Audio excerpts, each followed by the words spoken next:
What's up, kinfolk? Welcome to the #1 ranked show. I am your host, RJ Young. Thank you for watching on the Fox Sports app, YouTube, or listening wherever you get your podcast. Today on our USFL Spotlight show, I talked with New Jersey Generals quarterback Luis Perez about his journey to the USFL, choosing to walk on in junior college, only to end up at Texas A&M Commerce, where he won what is equivalent to the FCS Heisman, leading his team to a national championship. We spoke a bit about how much we both enjoy New Jersey Generals head coach Mike Riley and what it's like to be the starting quarterback who leads the Generals to a playoff bid in the inaugural USFL season. And then, of course, we get into my Week 8 Power Rankings where, Birmingham's on top, but we got some moving and shaking through the middle. Let's go talk to Luis. I'm pleased to be joined by New Jersey Generals quarterback Luis Perez. Luis, how you doing? Good, RJ. How are you? I'm good. Congratulations on making the playoffs. How did you learn that you all had made the playoffs? Yeah, so we got a certificate by Daryl Johnson in the locker room, and Coach Riley read it out and said that the New Jersey Generals have punched their ticket to Canton. So we were all very excited and fired up, and, we still got a few more games to go, but we're excited that we got the ticket. Yeah, no, I thought it was very cool. Coach Riley was kind enough to let me take a picture of it to share for social, and I thought it was supreme class by them to extend an invitation for something that, well, quite honestly, is your right? Like that's what you're playing for. So the first team in the North Division of 2 to earn entry into the playoffs. I want to talk a bit about your background, and we're going to work backward and go forward. And by that, I mean, do I have it correct that you skipped a bowling scholarship so you could walk on to play quarterback at your local JUCO? Close. Okay. So men's bowling is actually not an NCAA sport. Excuse me. It's for women's, not for men. So it wasn't a true scholarship that I passed on. I had some scholarship money saved up that I was going to use. It wasn't an actual scholarship from a bunch of different schools, if that makes sense. Mm-hmm. But yes, in intent, you are right. I skipped out on bowling to walk on junior college to become a quarterback. Yes. Man, that's wild. I'm going to get geeky right now. Was it Yaba scholarship money from youth bowling, or was it from winning tournaments? Yeah, so it was from youth tournaments, from ABT tournaments, from JBT tournaments. Okay. Yeah, no, it's big time. Luis, I don't mind saying it. I am in awe of any man that can bowl 12 games on a house pattern, pro pattern. I don't care. The kind of concentration that you have to have, the hand-eye coordination is not lost on me. But that's how I want to get to playing quarterback. So you wanted to play football, but you were also very particular, as I understand it, in wanting to play quarterback. How do you settle on this? Yeah, so you know what? As a kid, I always wanted to play quarterback. There was just something about the position that I just always wanted to do it. And for whatever reason, I just never got around to it. Wasn't exposed to it early enough. My dad was a professional soccer player, so I played a lot of soccer growing up, played basketball. Football didn't really come into my life until later on. Played flag football in middle school and then, walked on in high school. So really, I didn't really get exposed to it until high school, really. Well, it seems like you picked it up pretty quick, but I found this note interesting. I need to run it by you because I would talk to Coach Riley earlier this year for our head coaching series. And one of the things he mentioned is that you watched a lot of YouTube to learn to play quarterback. Do I have that right? Yeah, that is correct. Yeah. That's wild. Yeah. That's okay. So YouTube to look at mechanics, YouTube to look at plays, like take me through this. So the biggest thing I wanted to set is a foundation, right? So I had a really good quarterback coach when I first started. His name was Achilles Smith. I don't know if you remember. He was a 99. We know Achilles Smith. Yeah, he was the 1999 draft, 3rd overall pick to the Bengals. Anyway, so I was very fortunate that one of my buddies, that was his uncle. And he's from San Diego, where I'm from. And he kind of took me under his wing for a few months. And in those few months, while he was mentoring me, I was also on YouTube and, just mechanics, right? I wanted to make sure the fundamentals were there. I always knew I could throw spiral. I just didn't know anything about fronts, route combinations, defenses, footwork. I didn't know anything about that, right? So I was learning that little by little, but I did learn a lot from YouTube, though.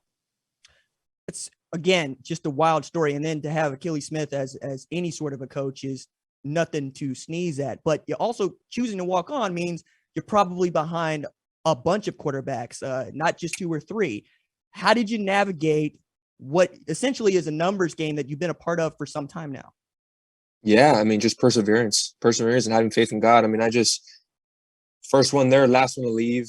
And I will stay at that, on a consistent basis. And little by little, just guys switch positions. Some guys switch sports. I remember some guys saying, you know what, I'm just going to be a pitcher or whatnot. Some guys got injured, like I said. And, now I'm fourth on the depth chart. And now I'm getting a little bit of reps here and there and, starting to get more comfortable with everything. And then I actually won the 2 spot in fall camp behind the starter who was a starter the year before. A guy named was Frank Foster. And he went down week 3 or 4, and I come in and bring us back in the fourth quarter and win the game. So that was kind of the very beginning of Luis Perez, the quarterback, per se. Man, it's a remarkable story. And one of the things that I thought was interesting is there's Chula Vista, California, of course. And there's also, did you know, a Chula Vista, Alabama, which is not far from Birmingham? I thought that I did not know that. Yeah. Like I driving in to Birmingham, like, that's interesting, as I'm getting ready to talk with you.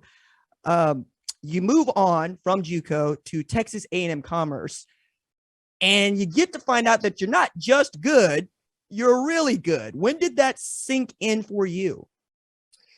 Well, listen, I had a lot of great coaching along the way, a lot of great coaching. And I want to share this story. So I wanted to live that Division I dream. I wanted to go Division I, and I couldn't for whatever reason. My math wasn't transferable. I actually had an offer from UC Davis, couldn't go because my math wasn't transferable. But I had a lot of great coaching along the way. And so when I first get to Commerce, I get there and I see all these guys. I mean, humongous. I mean, just a big jump from junior college, even from high school to Commerce. And I get there and I'm like, man, let me see what this football is about, because I wasn't sure really how good I was going to be. I mean, I knew I had the work ethic and I knew I can do it. I just didn't know in my brain how good I could really be. And really that stuck with me, that like me being so far behind from not playing in high school at all. Even, some guys play since they're 5 years old, right? I didn't have that. So I had that, like, wanted to play catch up. And I still have that to this day. And I think that was one of the big reasons why I was able to be successful at Commerce, was because I was talented and I was, pretty good. And I still had that, in my head, like, hey, you know what? I have to be better because I don't have the experience that all these guys do. Right. So I think that was kind of one of the main reasons why I was able to do what I did. Well, I mean, it's not just that, y'all were pretty doggone good, and you end up winning the Harlan Hill Trophy, which is equivalent. I mean, it's not equivalent. It is the most valuable player award for the Division II, and is their Heisman. How did you find out that you won the award, number one? And then how did it make you feel? Yeah, when I first found out about it, it was actually, it was during the national championship week. I think it was like the first or second day of the week. And so I remember, we're all in the meeting and they had all the voting and stuff. And I knew I was up for the trophy. And, when they announced my name, it was kind of a live cast deal, and they announced my name and, everyone went crazy. And it was a very, very emotional moment, as soon as I got the award, I just went back and started thinking about everything it took to get to this moment. And that's one of the biggest things that I just appreciated a lot, was all the people that helped me along the way. My parents, my family, my wife, like all these different people that made such an impact. They're also in that award, even though they don't get the credit and it didn't say their name on the plaque, but there's so much, importance in that and in me winning that. I find that to be endearing as much as it is earnest, because I feel that is the culture in the United States Football League. I've never seen so many guys that just want to play football and so want to share it with the other 45, 50 players on this team or that team. You get to Mike Riley a little bit late, right? There's an injury. They call you. You say that, yeah, sure, I'll show up. Famously show up having already understood and known Mike Riley's playbook. But now that you have been through this for the better part of 2 months, what stands out to you about the United States Football League? Yeah, I think you hit it on. I mean, just the people that are here, the players, they're hungry to play football. Mm-hmm. And they know that this may be their last opportunity to get back to the NFL. Like, a lot of these guys they're here because they want to make the jump to the NFL. Mm-hmm. And you can see it in their play and their demeanor and their work ethic. They know this could be their last chance. And when you have a lot of guys like that, like, I feel like our team is full of guys like that. We mesh very well. There's not a bad apple in the room. And we all want to go to the same goal, right? Is to go to Canton and win it all, right? And from there, hopefully on, get a chance at the NFL. But I think when you have a room full of those guys, it's hard not to be successful. So I'm very fortunate to be a part of a team like this. You're a very good example of that culture in action, as the first 5 weeks, you're sharing reps, sometimes snap to snap, with DeAndre Johnson, quarterback position. And all Mike Riley could keep doing was saying, I've never done this before, and I can't do it unless both of these guys are buying into it working. Did it take a whole lot for this to come through for you, to see what Coach Riley wanted from each of you? Even though one of you got to start a whole game, you end up clinching the playoff spot for them this week. How did this work for you from a chemistry standpoint? Yeah, I think the biggest thing is me and DeAndre have a great relationship, and I think it starts there. We were very supportive of each other. When one's in the game, we're supporting each other, vice versa. When we each come to the sideline, we're all helping each other on the iPads, talking about what's been going on in the last series. But I think Coach Riley does a great job of kind of putting us in and putting us in position to be successful. Obviously, as a quarterback, you want to play the whole time. You want to be the guy, but ultimately it's what's best for the team. And if Coach Riley feels like that's the best way to, get the win, then we're going to just keep doing that. And it's working. Again, I can't tell you how impressed I was to see how you guys were reeling off victories. I think you're on up to 6 straight. Yep. Through because week 1, and the only loss that you have is to the team that's undefeated in this league. I'm interested, though, because we talked about some of the things that are great about the USFL and why you and I both dig it. What's the toughest part of playing in this league? I mean, toughest part, I wouldn't say toughest part. I think the biggest thing for guys, the struggle for guys, is you only have so much time to get prepared, right?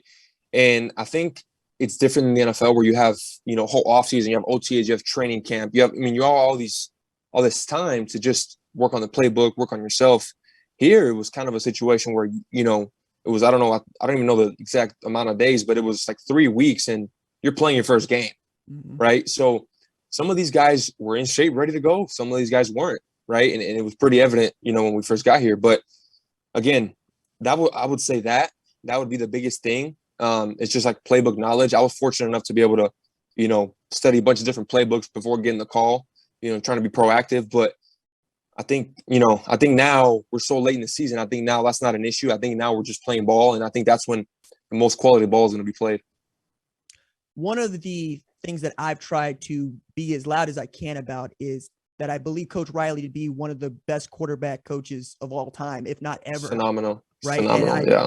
The story that he told me that I got to write about him, basically saying I the only guy that got to watch Tom Brady play high school football, and I wanted him, and it just didn't work out for me at the college or the pro level, which, is a nightmare for me, but he seems to be taking it just fine.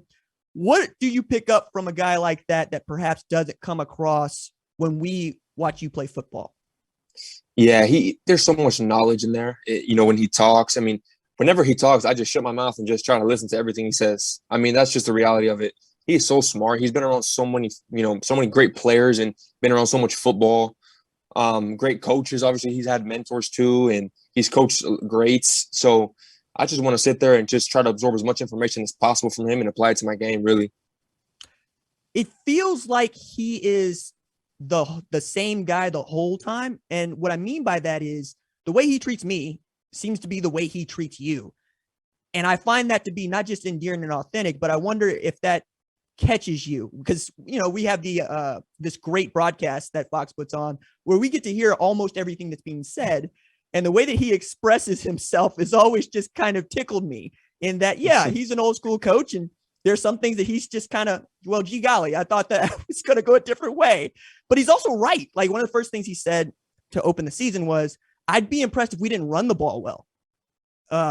And I thought, passing coach, quarterback coach, run the football. You guys run the football incredibly well. Do you see that coming out in his attitude from day to day?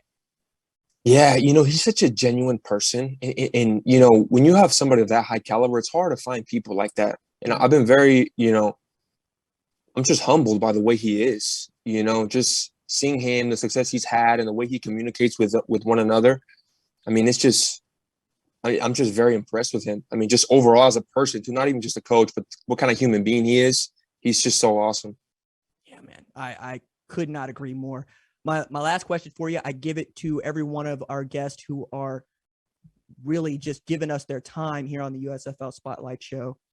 Why did you want this opportunity to play in the USFL?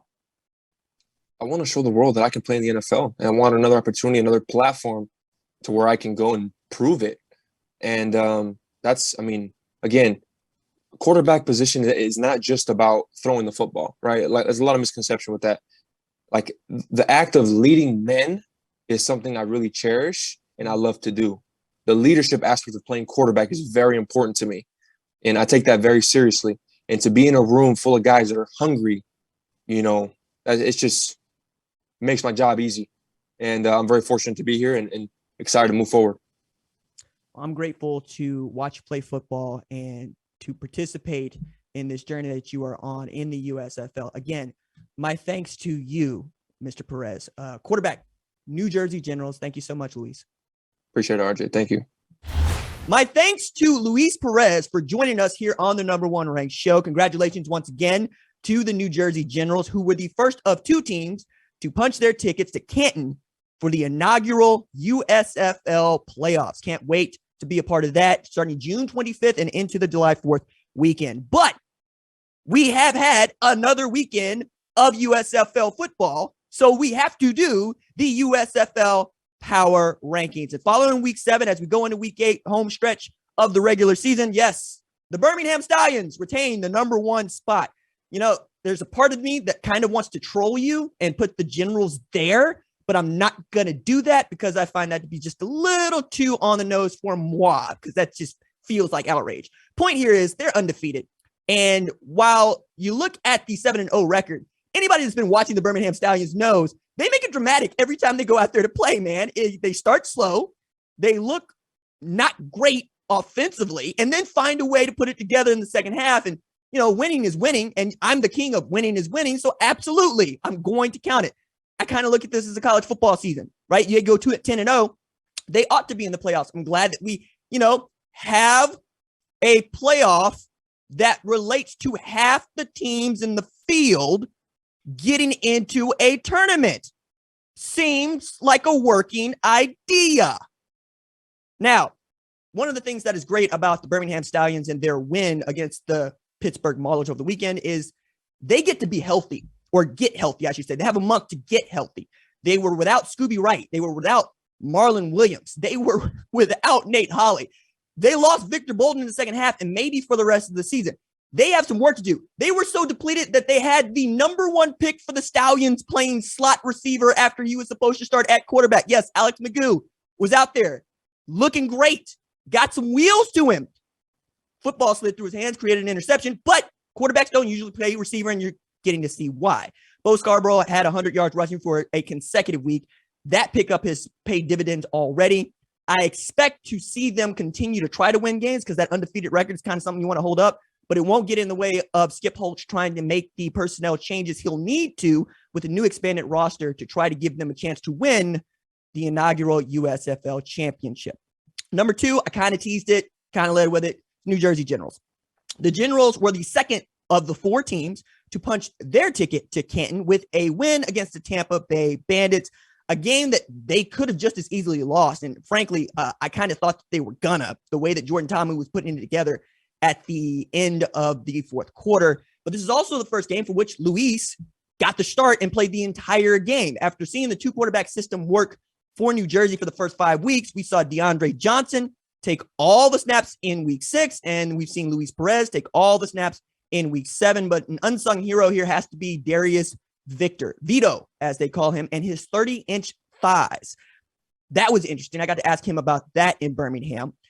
What had happened was Brock Hewitt walked up to a man and said, "Your thighs are enormous. Can I measure them?" To which Vito was like, "Strange question, but I kind of want to know how big they are myself." So Brock Hewitt, yeah, that's a flip. Brock Hewitt, you can tell I'm still thinking about what occurred on Monday Night Raw. Anyway, Brock Hewitt put the tape measure around Vito's legs and saw that it was 30 inches. For perspective here, my waist is 28 and a half. So his thighs are bigger than my waist, which is ridiculous. Also, I got a great bite from Victor saying, "Thick thighs save lives." Love that. Also in there, right, is Mike Riley just being giddy. Like, he showed me the invitation that was sent to him by the Hall of Fame Village in Canton, Ohio, where they will be playing in the playoffs at Tom Benson Pro Football Hall of Fame Stadium, and was just over the moon about it. He's very, very cool dude, and I've had a joy getting to know him and getting to know his team. We'll see if they can put together the kind of defense that they've been. Chris Dishman's defense been playing lights out. Shalom Luani might be the best safety in the league, probably is. Can they keep that going through the July 4th weekend? That's the question. Number 3, the New Orleans Breakers, who won the first ever overtime game in USFL's history. Now, they also got to participate in what I think is a really cool and interesting format, which was a best-of-3 shootout. Both teams got basically 2 or 3 opportunities to go for 2 from the 2-yard line. If they had been tied at the end of those best-of-3, it would have been a sudden death period. Didn't need to do that because Kyle Sloter found Anthony Jones for the first one. After the Michigan Panthers missed their second, Kyle Sloter ran it in for his second. You get a 4-point margin, you win the game. And that's what the Breakers have been about. They've been about winning time, right? If you can put the ball in Kyle Sloter's hand and say, go win it for you, he's probably going to be able to do that. And that was kind of interesting for me because I watched Zach Smith come in on what was supposed to be. Like, they were going to put Zach Smith in at quarterback, but he played so well through his first TD pass, former Tulsa quarterback, stand up, in the USFL. I thought they were going to stick with him. They went back with Kyle Sloter. He won them the football game. I'm interested to see what happens on that defensive line in the weeks to come, though, because this was the worst defensive line looked all year for the Breakers. I'm sure Larry Fedora wants to get that fixed, but also just having Noel Mazzoni back seems to be a balm to that offense. They seem to know what they're doing. They seem to go quicker, and being able to add Anthony Jones after the injury to TJ Logan, again, paying dividends. We'll see if they can lock up that second spot in the USFL's South Division, but they've got some competition. We'll get to them in a bit. Number 4 on the list, the Philadelphia Stars. So the Stars scored 22 unanswered points and had 22 different players record tackles in what was a dramatic come from behind victory for them against the Houston Gamblers. They were down 11 going into the fourth quarter, and some absolute blunders by the Houston Gamblers allowed the Stars to capitalize and go get a victory. Channing Stribling continues to demonstrate he is one of, if not the best cornerback in all of the USFL. You got another pretty good game out of Matt Colburn, which is great. And then Jordan Moore has been a tackling machine out there. You guys know how I feel about him. I think he's an outstanding player. Bart Andrus' team was my dark horse to win the USFL before the season started. That also meant that Brian Scott was going to be a starting quarterback. They've been playing without Brian Scott, hope to get him back. And they've been able to stay in playoff contention. And that's what Bart Andrus has been about. He says, we want to be one of those teams that is still playing football at the end of the regular season. And they are on course to do that. Okay, number 5 on the list is the Tampa Bay Bandits. They are pushing the New Orleans Breakers, or hope to, for that final playoff spot. But that loss to the Generals really hurt them. This is a team for which the quarterback is really the straw that stirs the drink. And I know that coaches really dislike how much we tend to focus on the quarterback to quarterback play, but it is the most important position on the field, and particularly so for the Bandits, because when Jordan Ta'amu plays well, they play well, which is to say, don't turn over the football, don't put the ball on the ground. He threw 3 interceptions in this game. They put the ball on the floor a couple of times, once on a kick return, which is ridiculous, and a fumbled snap. You can't do those things and expect to win. As Todd Haley said, look, 100 yards ought to equal a touchdown. We put up more than 300. We ought to score 3 touchdowns. We didn't. That's on us. We have to clean that up and fix that. If Jordan Ta'amu plays to the kind of talent and ability that he's shown at times throughout the season, I think that they can go get a win this weekend. Number 6 on the list, the Michigan Panthers. Perhaps no team has been more unlucky in close game situations than Jeff Fisher's Michigan Panthers. After releasing number 1 overall pick Shea Patterson, who was picked up by the New Orleans Breakers in a bit of gamesmanship, they went with Josh Love, who had started the season for the Pittsburgh Maulers, and he quarterbacked them into what was going to be a winner until Taylor Bertolet came through with 1 second on the clock to tie the game after what was really the play of the game earlier, where Kyle Sloter found Jay Adams on a duck, a complete, I don't want to say fluke, but my man was rolling to his left, throwing on his right foot, didn't see it, got hit, and the ball was floating in the air. Jay Adams comes down with it, and they managed to get a timeout with 1 second left, and that is how you get the beginning of the end for that game. But I really thought that the Panthers showed me a lot in as far as running the football, taking care of the football. They fixed their kicking issues. I mean, they got a 2-point conversion in regulation, and they got a 60-yard field goal in 4 or 5 out of Cole Murphy. You expect to win those games. Just that sucks. Like, I hurt for them because they were right there to win it, man. Number 7 on the list, got to be the Pittsburgh Maulers for me. Kirby Wilson still must be kicking himself because it's not just that they had a lead against the best team in the USFL. It was the largest lead that they had all year to any team at all. And it happened just as soon as they scored their first touchdown in the first half all year long. They led 7-3. That game ends up getting away from them at the end. For the Maulers, it's not unlike most teams in this league. I referenced Michigan Panthers and their quarterbacks being on a carousel. The same has been true with basically everybody but the Tampa Bay Bandits. I guess you could talk about Kyle Sloter being that dude one way or another. But the Maulers have had 4 different starting quarterbacks throughout 7 weeks. And if you don't have any stability at that position, it's going to be hard to win football games. Kyle Lauletta, he was on the New Jersey Generals roster to start this week. He was their first pick in the inaugural USFL draft. Josh Love, he started some games for them.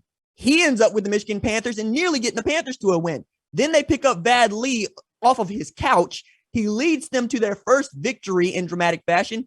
And with minutes left to go, he got benched for 2019 Harlan Hill Trophy Award winner, which is the FCS Heisman, in Roland Rivers. I didn't really understand that one on the broadcast. Didn't feel like Joel Klatt understood that one either. Speaking for all of us going, dude's showing a little bit of emotion. I don't know that you give him the hook for that, but that was what Coach Wilson decided to do. And they lost the game to the best team in the league. We'll see if they can put together a couple of wins here to perhaps leave the season feeling good about what they were able to accomplish there at the end.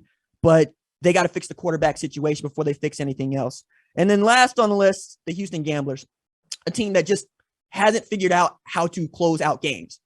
They had a lead against Tampa Bay Bandits, lost it, right? They had a lead against Philadelphia Stars, lost it. They haven't won a football game since the opening week of the season, April 17th, right? It's rough out there in them streets for Kevin Sumlin's group, man. The Gamblers keep rolling snake eyes, keep crapping out, whatever other just really tortured gambling reference I can make here. So I'm going to stop. Have an 11-point lead going into the fourth quarter. You ought to win that game. But this is the fourth quarter alone. A missed field goal, an interception, a safety, all in the fourth, gave the Stars an opportunity to go and win the game and then some. You had 2 quarterbacks put the ball on the carpet. You can't do that. You can't have your quarterback turning the ball over. You got to take care of the football. It doesn't matter that Donald Payne is the best linebacker in the USFL if you can't hang on to a lead. I really hate it for Sumlin and his squad because they've been entertaining to watch. And I got to say, nobody's pulling their hair out more than Kevin Sumlin watching these leads just evaporate in games that they should win. And they could just as easily have won 4 games as they have lost those 4 games, being 1-6 heading into this week 8 slate. All right. That is going to do it for us on this episode of USFL Spotlight. As always, my thanks to producer Catherine Donnelly, our director is John Marcus, associate producer is Tyler Wojak, our social media maven is Javion Duncan, our lead of screening is Rachel Cohn, and I am the host. We'll see you in a couple of days. Deuces.